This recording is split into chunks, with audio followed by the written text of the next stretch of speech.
Aujourd'hui, nous allons parler pendant ces 3 jours de l'enlèvement de l'Église. Mais il est absolument impossible de parler de l'enlèvement de l'Église ou de la résurrection des morts, parce que c'est 2 choses complètement liées. On ne peut pas séparer l'une de l'autre. D'ailleurs, on ne peut pas séparer non plus la mort du Seigneur, sa résurrection, avec la nôtre. Lorsque on parle d'enlèvement de l'Église, n'oubliez jamais que Jésus a été enlevé avant nous. C'est très important. Écoutez ceci. Tout ce qui arrive au Messie nous arrive à nous. C'est impossible de séparer l'expérience du Seigneur Jésus et la nôtre. Nous sommes liés ensemble. Et s'il ressuscite, nous ressuscitons. C'est impossible autrement. S'il est enlevé auprès du Père, et d'ailleurs il a dit, je vais vers mon Père et votre Père. C'est pas par hasard. Il l'a pas dit 2 fois par plaisir. Il l'a dit pour une bonne raison. Je vais vers mon Père et votre Père, c'est-à-dire qu'un jour, vous aussi, vous serez enlevés si vous n'êtes pas mort. Mais si vous êtes mort, c'est pas un problème. Et je vous expliquerai pourquoi la mort, qui est à la fois difficile et en même temps n'est pas véritablement un problème, mais une solution. Ce sera le thème de mon enseignement et je vais le faire donc je vais essayer de le faire en 3 parties. La première partie, c'est parler fondamentalement de ce qui s'est passé en Éden. On ne peut pas comprendre l'enlèvement de l'Église si on ne comprend pas le jardin d'Éden. Vous me direz, mais comment tu peux raconter de telles choses? Parce que tout commence en Éden. Tout commence là-bas. Alors je ne sais pas si c'était il y a 6 millions d'années, ou 6 milliards, ou 6 000 ans, ou je ne sais pas, qu'importe, mais le secret de l'Éden contient le mystère de la résurrection et de l'enlèvement. C'est absolument extraordinaire.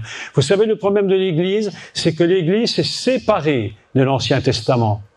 Et n'oublions jamais que l'apôtre Paul était un Juif. L'apôtre Paul, n'en déplaise à certains, n'était pas un chrétien comme nous l'entendons nous. Paul était un Juif. Et il était tellement juif, tellement plus juif encore que les Juifs de son âge, qu'il dit, moi, à cause de la tradition de mes pères, j'ai tué les chrétiens. Et Étienne faisait partie de ceux qu'il a fait mourir. Paul était un grand Juif. Et mes amis, je vous dis une chose qu'il faut bien retenir. Tout ce que Paul enseigne, que ce soit aux Corinthiens, aux Thessaloniciens, aux Éphésiens, tout ce que Paul enseigne a comme fondement l'Ancien Testament. Pourquoi? Parce qu'il n'y avait que ça à l'époque. Paul n'a jamais utilisé la Bible que nous avons, elle n'existait pas. C'est d'ailleurs en partie lui qui l'a écrite. C'est-à-dire que c'est très important que nous comprenions que si nous ne retournons pas à la racine fondamentale, nous ne pourrons jamais comprendre réellement ce qui s'est passé à la résurrection. C'est impossible. La résurrection, l'enlèvement, la mort du Messie et tout ce que vous pouvez imaginer, la venue de Jean-Baptiste, tout ça n'était que prévu par Dieu et il l'avait donné au peuple d'Israël dans ce qu'on appelle le Tanakh, c'est-à-dire la Bible juive et particulièrement les 5 premiers livres qu'on appelle le Pentateuque. Il faudra un jour expliquer la puissance du texte hébreu. La puissance qui se dégage des mots, je le dis souvent dans mes cours, la puissance qui se dégage des mots hébraïques, la puissance qui se dégage des lettres hébraïques. Chaque lettre de la Torah, j'ai ici une Torah, chaque lettre de la Torah, c'est celle même que Jésus lisait lui-même. Chaque lettre de cette Torah, chaque lettre contient une puissance éternelle et infinie de Dieu. C'est pourquoi lorsque nous prenons ces textes, nous ne pouvons pas les lire, négligemment. Il faut que nous comprenions que dans chaque mot, chaque lettre, il y a une puissance de Dieu qui est à l'intérieur. Pourquoi les chrétiens ne lisent-ils pas plus leur Bible? Ne sont-ils pas plus intéressés par la parole de Dieu? La plupart ne lisent même pas leur Bible, parce qu'ils ne comprennent pas qu'à l'intérieur même des mots se trouve toute la présence de Dieu. Dites-moi bon amen. Amen. Quand vous dites amen, ça veut dire je suis d'accord avec toi, hein, n'oubliez pas. Donc si tu n'es pas d'accord, dis pas amen. Hein. La puissance de la parole de Dieu, dans chaque mot, dans chaque lettre. Qui croit, avant de commencer, je pose une question, qui croit que la parole de Dieu a été inspirée par Dieu lui-même sans erreur? Qui le croit? Si vous le croyez tous, on peut commencer. Sinon, ça ne sert à rien parce qu'on va perdre notre temps. La parole de Dieu est dictée à Moïse d'une façon absolument incroyable. Chaque mot, le nombre de mots, le nombre de lettres, détermine la présence du Seigneur. Nous ne sommes pas ici en train de lire simplement l'histoire du petit Jésus ou du grand Jésus. Je suis en train de vous dire que nous rentrons dans une dimension d'éternité absolument inimaginable. Ici, nous sommes dans la temporalité. Et pourtant, mardi, j'ai enseigné sur le nom. Et qu'est-ce que je leur ai dit? Que le nom est égal à ce qui se passe plus loin. En hébreu, le nom Shem, qui veut dire le nom, également veut dire Sham, qui veut dire là-bas. Quand tu connais le nom du Seigneur, alors tu te projettes dans le lointain. C'est ça la vérité. Ce n'est pas parce que tu dis Jésus maintenant, uniquement, lorsque tu prononces le nom du Seigneur, tu te projettes dans le lointain. Nous sommes proches. C'est pourquoi l'apôtre Paul aura même le courage de dire, vous êtes ici, mais en même temps nous sommes assis là-haut. Comment est-ce possible? Comment c'est possible que tu puisses avoir deux dimensions qui paraissent si opposées l'une à l'autre, si distantes l'une de l'autre? Et pourtant, tu es ici sur ta chaise, mon cher frère, et en même temps, tu es là-haut avec le Seigneur. La puissance de la parole de Dieu. Il faut que nous rentrions dans notre tête que lorsque nous prenons ce texte hébraïque ou cette Bible, même en français, que nous sommes dans une autre dimension. Nous ne pouvons plus être des chrétiens qui sommes des chrétiens qui lisons comme ça, qui venons le dimanche matin en disant « Bon, j'espère que le pasteur a préparé une bonne réunion, une bonne prédication. » Et puis voilà, non. Il faut que toi-même, tu deviennes admirateur du Seigneur. Tu dois admirer le Seigneur. Et pour admirer le Seigneur, il faut le connaître. Et plus nous le connaîtrons, et plus nous saurons qui nous sommes. Vous savez pourquoi ? Parce que la Bible nous enseigne que Dieu créa l'homme à son image. Donc si je connais l'image de Dieu, je connais la mienne. Ne comparez jamais votre ressenti avec Dieu. Parce que si vous comparez Dieu avec vous, vous faites Dieu menteur. Parce que vous allez toujours mettre sur lui quelque chose que vous vivez vous et qui n'est pas nécessairement excellent. Mais la Bible nous dit que ce n'est pas comme ça qu'il faut faire. Il faut d'abord connaître le Seigneur pour que nous sachions qui nous sommes, nous. Et lorsque Philippe est venu voir Yeshua, il lui pose la question, il lui dit « Oh Yeshua, s'il te plaît, dis-nous ce qu'on doit faire pour faire les œuvres que tu fais. » Mais qu'est-ce qu'il faut faire? Et qu'est-ce que le Seigneur lui répond? L'œuvre de Dieu, c'est pas que tu fasses, mais c'est que tu connaisses celui que le Père a envoyé.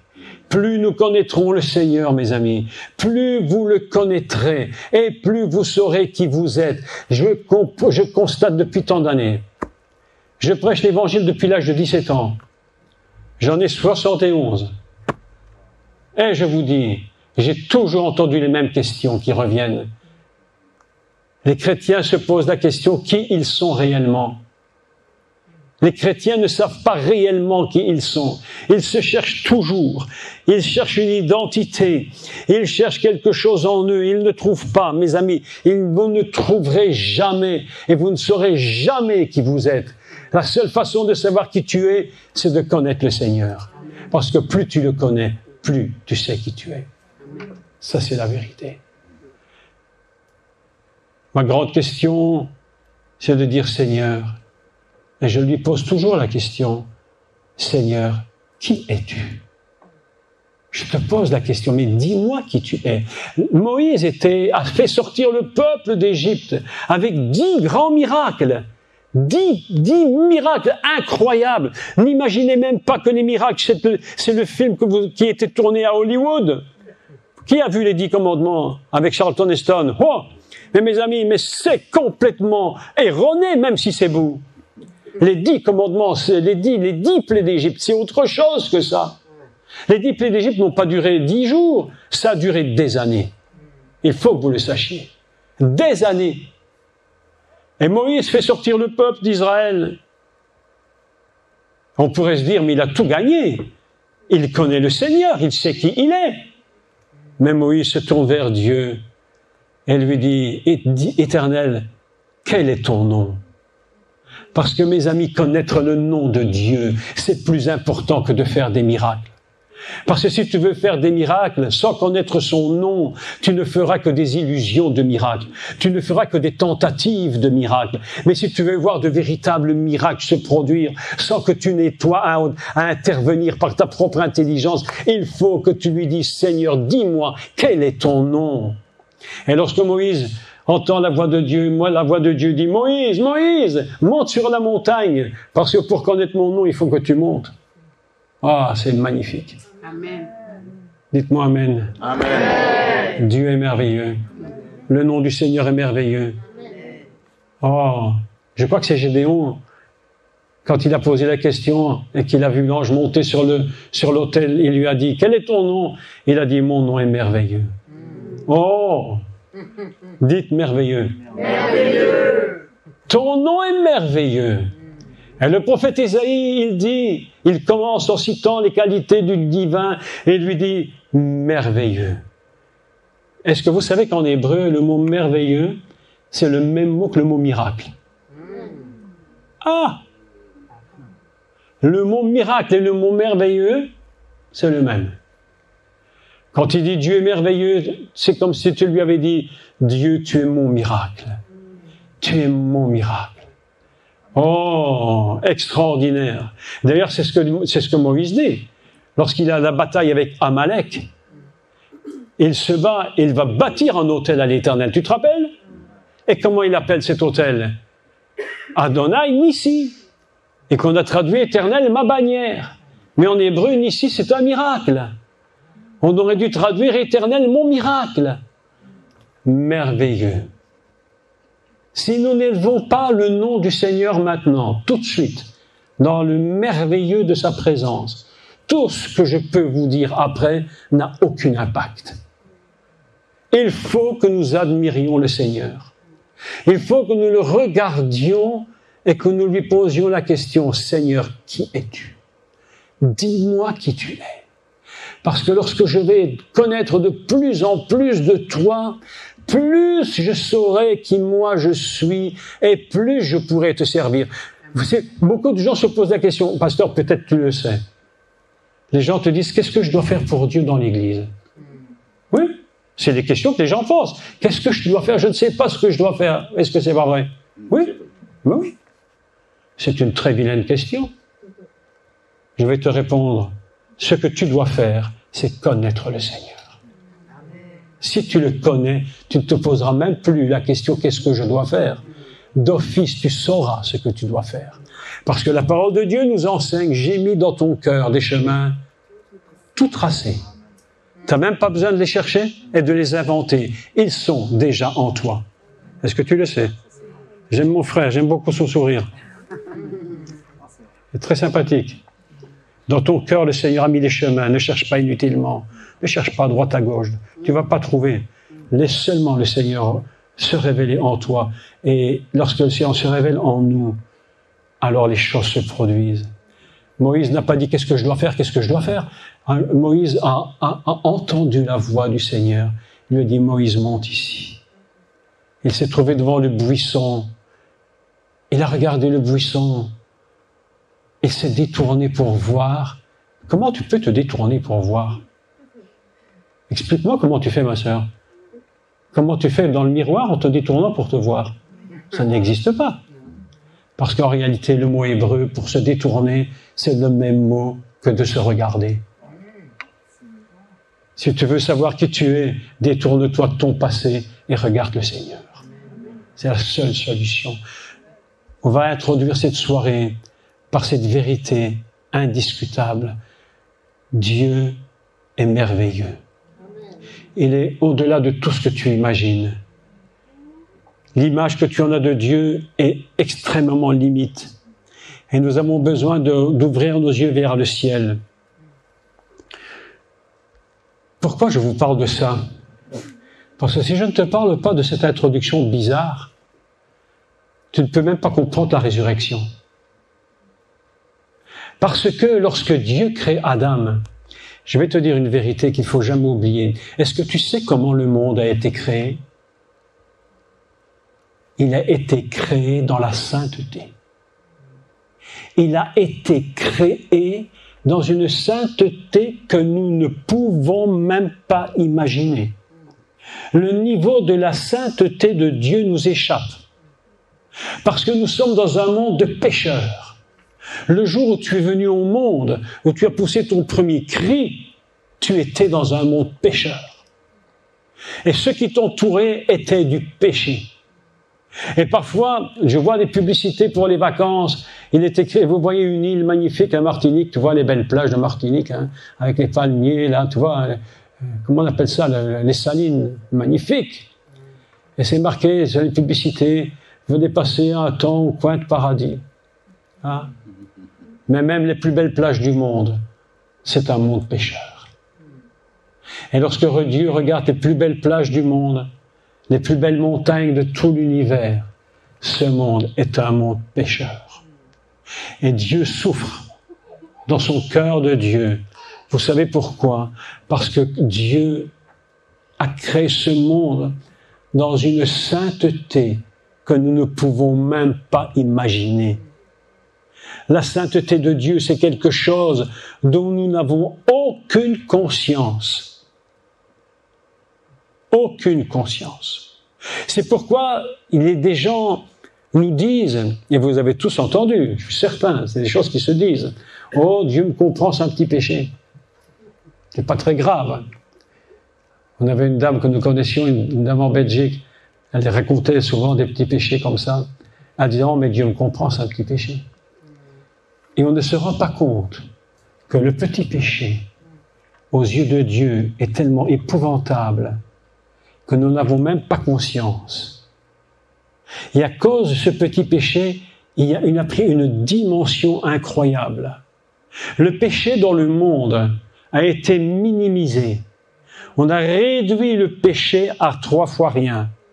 Aujourd'hui, même les choses ignobles de ce monde, on les réduit à 3 fois rien. Et vous savez pourquoi? Posez-vous une bonne question. Laissez-moi me poser une bonne question. Pourquoi dans la Bible, le péché originel est réduit à un fruit? Tu ne mangeras pas de cet arbre. Et voilà que Dieu intervient et lui, il pose la question, mais est-ce que tu as mangé du fruit? Oui ou non? Oui. Mais est-ce que c'est grave de manger un fruit? Je te pose la question. Mais non. Alors pourquoi Dieu va-t-il utiliser un exemple si petit et si faible pour quelque chose d'aussi dramatique? Parce que pour l'homme, pour la femme, le péché n'a pas la valeur qu'il a pour Dieu. Nous avons réduit le péché à peau de chagrin. Lorsqu'on nous fait un petit mensonge, on a l'impression que c'est 3 fois rien. Mais dans la résonance du ciel, c'est-à-dire la résonance de la sainteté de Dieu. On ne peut pas comprendre le niveau de sainteté et on ne peut pas parler d'enlèvement d'église ni de résurrection si on n'a pas compris la sainteté. Et c'est là je suis en train de réfléchir ces derniers temps et je me dis, mais Seigneur mon Dieu, mais montre-moi ta sainteté, fais-moi comprendre un peu plus de ta sainteté. Parce que, mes amis, à chaque fois que nous voyons un péché et qu'il ne nous dérange pas, ça veut dire que nous n'avons pas compris quelle est la sainteté de Dieu. Est-ce que tu me comprends? Amen. Si le péché ne te dérange pas, si le plus petit péché ne te dérange pas, c'est qu'il y a une notion de sainteté que tu n'as pas compris. Parfois, tu regardes la TV et des choses ignobles qui passent en une fraction de seconde. Mais si tu n'es pas dérangé par ces choses, ça veut dire que toi, tu n'as pas compris qui est le Seigneur. Mais lui, lorsqu'il regarde ces choses, dans son niveau de sainteté, mes amis, je vous parle de la sainteté de Dieu, et je me dis, mais Seigneur, mais qu'est-ce qu'on connaît de toi? Mais qu'est-ce qu'on connaît de Dieu? Lorsque nous irons au ciel, mes amis, il n'y en a qu'un qui rentre au ciel. Oh, je vais vous dire une chose terrible. Écoutez-moi bien, mais je montre parenthèse qu'on ne dise pas que j'ai des bêtises. Personne ne rentrera au ciel. Le seul qui rentre au ciel, c'est le Messie, c'est Jésus. Vous savez pourquoi? Écoute-moi bien ça. Parce que sa sainteté est égale à celle du Père. La sainteté du Messie est égale à celle du Père. C'est pourquoi il est le seul digne de rentrer dans le ciel. Mais pourquoi nous allons-nous y aller? Mais parce que nous sommes cachés en lui. Sinon, nous ne rentrerions pas. Tu resteras ici et moi aussi. Et tu auras beau dire, je suis pasteur, je suis un docteur. Le Seigneur te dit, je ne te connais pas, je ne t'ai jamais connu. Pourquoi est-ce qu'il dit, j'ai prêché en ton nom, je ne t'ai jamais connu? Parce que tu peux prophétiser, tu peux prêcher, tu peux enseigner, mais si ta sainteté n'est pas égale à celle du Père, tu ne rentres pas là-haut. Là-haut, il n'y a qu'une personne qui rentre, c'est le Messie. Et si nous montons avec lui, c'est parce que nous sommes en lui, sinon nous n'irions pas. Dites-moi Amen. Amen. Alors maintenant, la bonne question, c'est Seigneur, quelle est ta sainteté? Montre-la moi. Un monde créé dans la sainteté. Un Adam créé dans la sainteté la plus extraordinaire. Il aurait fallu un tableau, je vous aurais montré quelque chose en hébreu. Mais laissez-moi vous expliquer. Est-ce que vous croyez, ou plutôt, je crois que vous le croyez, rien dans la Torah n'est le hasard. Le nombre de jours n'est pas le hasard. Le jour où Adam apparaît sur la terre n'est pas le hasard. Oh, mon frère, Adam n'est pas apparu n'importe quand sur terre. Il a été créé là-haut. La Bible dit qu'il l'a créé, bara, il a créé Adam. Et puis il l'a formé sur terre, il l'a tiré de la terre. Et il l'a créé, dans quelle mesure a-t-il été créé? Est-ce que tu crois que l'Adam que tu imagines Hollywood? Il y a 2 jours, je regardais un film qui a été fait à Hollywood. Enfin, un extrait, puis j'ai vite arrêté, ça me tapait la tête. Oh là là, il y avait un Adam magnifique là, Mister Univers. Mon Dieu. Et puis je regardais, Dieu fait venir Ève, Miss Monde. Tu as vu ça, Miss Monde?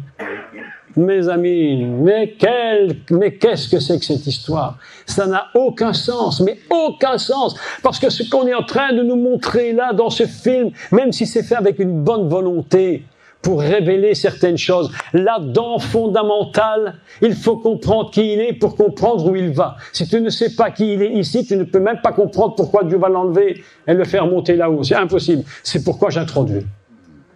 Amen. J'introduis le thème. L'Adam fondamental, mes amis, s'il n'était pas comme toi ni comme moi. L'Adam fondamental, nous dit la Bible, il a été créé, écoutez-moi bien, il a été créé le 6e jour. Et comment je sais quelle est la nature de l'Adam? J'ai besoin de comprendre la nature adamique. Si je ne comprends pas la nature de l'Adam, je ne peux pas comprendre pourquoi Dieu veut absolument le sauver. Si Adam était un être inférieur, mais Adam pêche, Dieu le liquide. Il le pulvérise et on n'en parle plus jamais. Mais le cœur de Dieu est tellement attaché à son Adam. Pourquoi est-ce qu'il est attaché à son Adam? Tellement il est attaché à lui. Parce que Adam a une particularité. Écoutez bien ce que je vais vous enseigner. Nulle part dans l'Église on a enseigné ce que je te dis. Parce qu'il y a un mystère adamique. Oh, mon frère, si demain, par hasard, tu as un tableau, amène-moi un tableau. Il faut absolument que je t'écrive quelques histoires en hébreu, là, parce qu'il faut que tu comprennes. Adam est apparu le 6e jour. Et en hébreu, le mot 6, on appelle ça shesh. Shesh. Et vous savez ce que ça veut dire, shesh? Ça veut dire 6, mais ça veut dire autre chose. Ça veut dire le fin lin pur qui recouvrait les sacrificateurs. Tout le tabernacle a été bâti sur le shesh, le fin lin. Et Adam est apparu le 6e jour. C'est-à-dire, il est apparu dans le jour de la plus haute sainteté qu'il puisse exister. La sainteté de Adam, le niveau adamique est un niveau extrêmement élevé. Il n'avait rien de comparable avec ce que nous sommes nous aujourd'hui. La Torah nous enseigne, par les rabbins d'ailleurs, ils ont raison, que l'Adam était un être transparent, lumineux. Il n'avait rien à cacher. Mes amis, soyons francs et honnêtes, on a tous un petit quelque chose à cacher. On ne dit pas tout. Il y a un humoriste en France qui disait, qui avait fait un spectacle, c'était « On ne nous dit pas tout ». Vous vous rappelez de cette femme? Hein? On ne nous dit pas tout. Mais là-dedans, non, il faut que je vous parle de ça, c'est très important. Sinon, tu ne vas pas comprendre la suite. La dame fondamentale, la Bible nous dit, il était nu et il n'en avait point honte. Mais honte devant qui? Il n'y avait personne. Oui ou non? Honte devant qui? Si encore ils avaient été 2 ou 3, on pourrait dire qu'il était honteux d'être nu. Mais la Bible nous dit, ils étaient nus, ils n'en avaient point honte. Mais honte devant qui? Mais devant Dieu. Parce qu'ils n'avaient rien à cacher. Ils étaient transparents. On dit de quelqu'un, on dit qu'on va mettre quelqu'un à nu. Ça ne veut pas dire qu'on va le déshabiller. Ça veut dire qu'on va révéler exactement ce qu'est cette personne. On va savoir ses pensées, ce qu'elle a fait. Et Adam n'a rien à cacher. Il est transparent. Il est créé dans la sainteté la plus complète. Le jour 6, c'est le jour de la sainteté, mes amis. Mais la sainteté, pas une sainteté de terre. Nous ne comprenons pas la sainteté parce que là, nous sommes sur une terre de péché. Mais nous ne connaissons même pas ce qu'était le jardin d'Éden. Parce que le jardin d'Éden, c'est une dimension que nous n'avons même pas compris. On est en train de nous raconter des histoires de jardin d'Éden avec des petits lapins qui courent et des lions qui font des petites caresses aux lions et aux chats. Mes amis, il faut arrêter. La sainteté de l'Éden, c'est autre chose. La dimension dans laquelle Dieu crée son jardin. Oh, il faudrait passer des heures à expliquer. Mais si vous allez sur Internet, vous allez trouver des centaines d'heures d'explications. Ce jardin-là, créé, ce monde, cet univers, créé dans une sainteté divine que nous ne pouvons imaginer, c'est là-dedans que Adam existe. C'est là qu'il existe. La Bible nous dit, Dieu prit Adam et le posa. Il le plaça dans le jardin. Il ne s'est pas mis lui-même, hein? C'est Dieu qui l'a mis. Oh là là, mon Dieu. Il prend Adam et il le place dans le jardin. Et Adam se retrouve dans un endroit inimaginable, d'une gloire absolument inimaginable. J'essaie de l'imaginer, mais j'arrive pas à l'imaginer. Parce que la gloire de Dieu, mes amis, ça nous dépasse complètement. Et voilà que Adam est dans la sainteté la plus grande. Il n'a rien à cacher devant Dieu. Il est transparent, il est lumineux, il est créé par la lumière céleste incréée. C'est ce qu'on appelle en hébreu, on appelle ça or. Or, c'est la lumière incréée. Lorsque Dieu dit que la lumière soit, c'est la lumière incréée. Et Adam est créé dans la lumière incréée. Il est lui-même complètement lumineux, transparent. Il n'y a rien à cacher. Il est là dans le jardin. C'est absolument inimaginable. D'une pureté impressionnante. Oh, j'aime cette parole. Et il dit, Lorsque la chute est venue, j'explique après, on ne sait pas parler de la résurrection sans parler de la chute. C'est impossible. On ne sait pas parler de l'enlèvement sans parler de la faute. Parce qu'il faut réparer la faute pour que l'Église soit enlevée. Alors l'Adam pêche, je passe rapidement sur ça. La femme, Isha, va fauter. Son mari va fauter, ils vont tomber. Et Dieu vient voir et elle dit, où es-tu? Où es-tu? Mais si vous lisez le texte hébraïque, dans la Torah, il est écrit, où en es-tu? C'est pas tout à fait la même chose. Où es-tu, c'est géographique. Où en es-tu, c'est ton cœur. Où en es-tu, Adam? Qu'est-ce qui s'est passé? Et Adam va lui faire tout un discours. Il va essayer de s'échapper tant bien que mal. Et je reparlerai après de cela. C'est très important. Et la Bible nous enseigne une chose absolument incroyable. La Bible nous dit, écoutez bien, c'est la Torah, je parle de Torah. Je ne parle pas d'un enseignement évangélique, protestant, catholique. Non, je parle de Torah. La Bible nous dit que Dieu leur fit des vêtements de peau. Il est écrit nulle part que Dieu avait tué un agneau.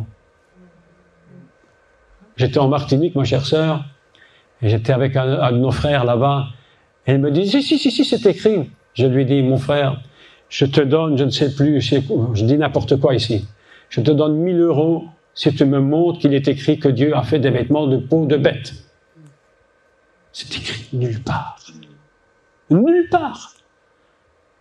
Mais qu'est-ce qu'il a fait? Eh bien, mes amis, le mot peau et le mot or, c'est le même son.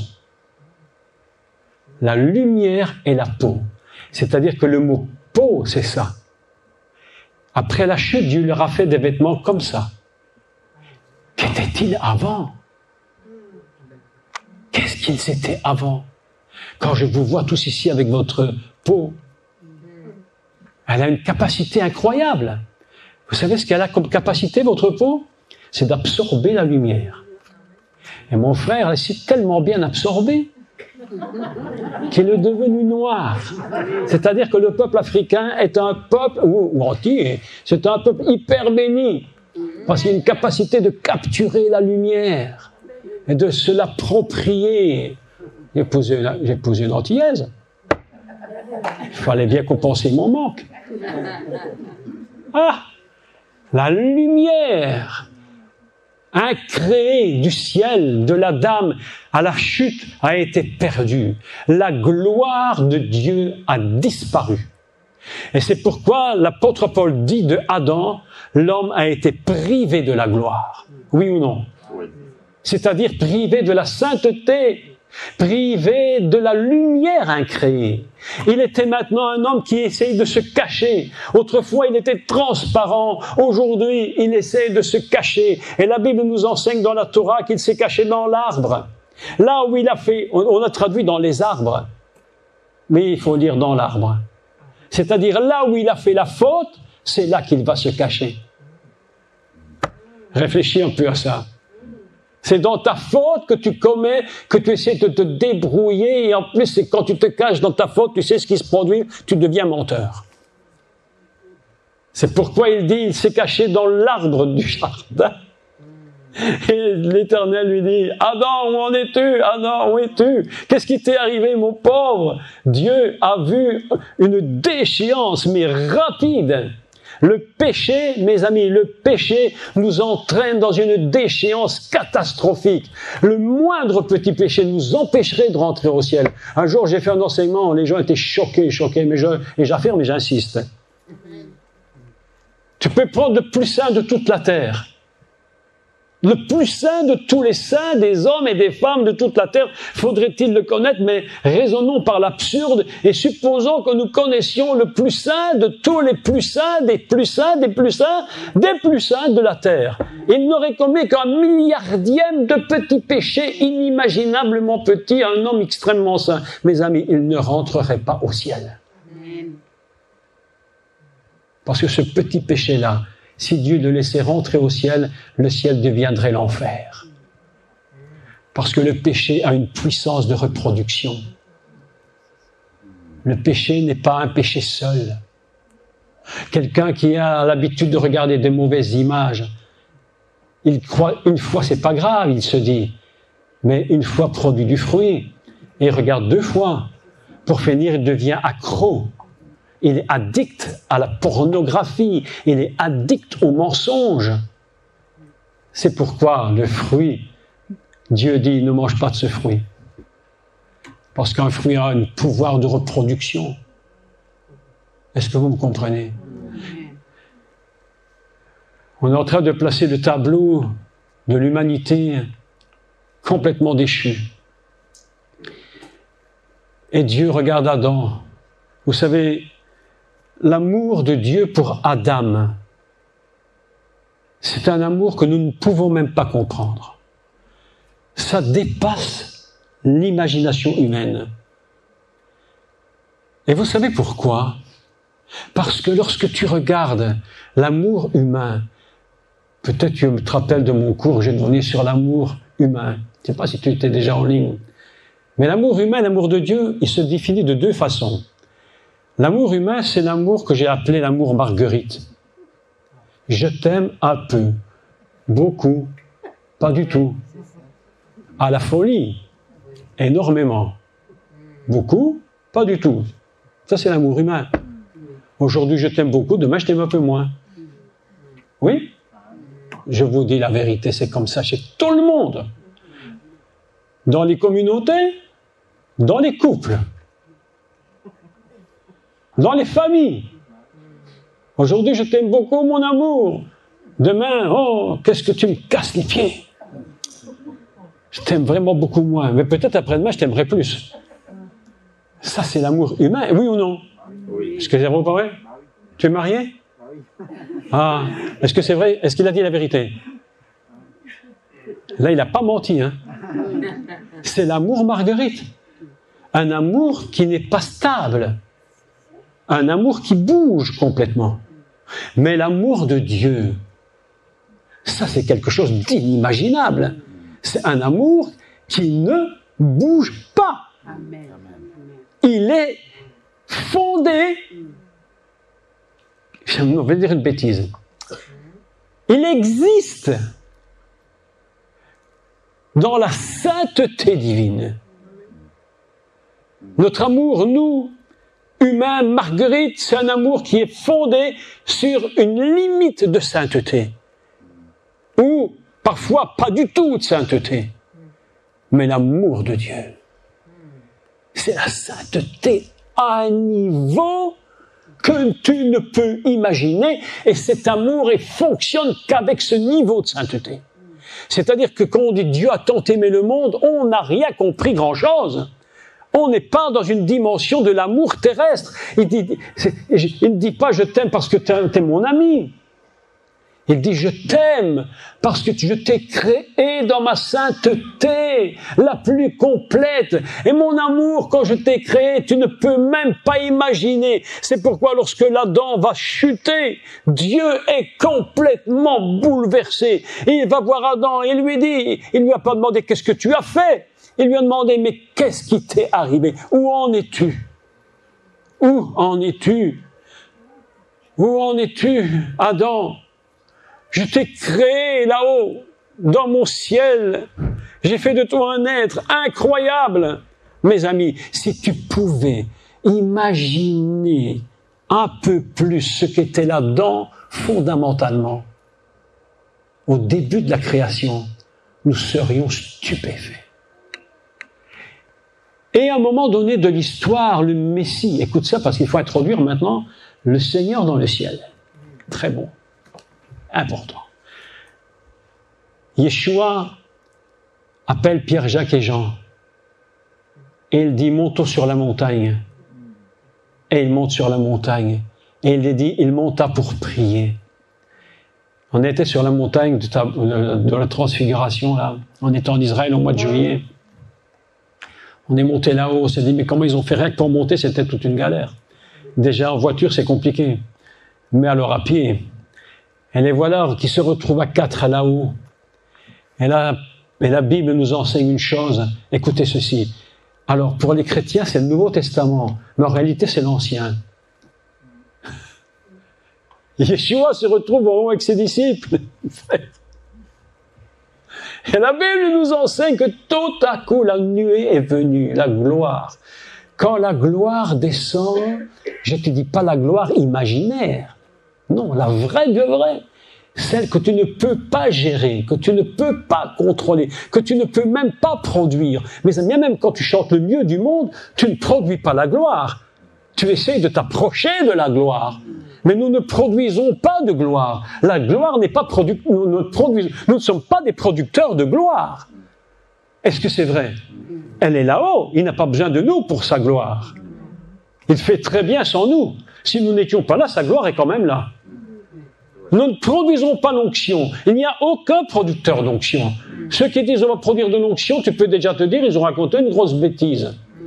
Il n'y a pas de producteur d'onction, il n'y a pas de producteur de gloire, il n'y a pas de producteur, tout ça n'existe pas. Lorsque le Messie est sur la montagne avec Pierre, Jacques et Jean, et ils sont là, et la gloire surnaturelle, oh, elle est magnifique. Elle descend sous forme d'un nuage. Oh mon Dieu!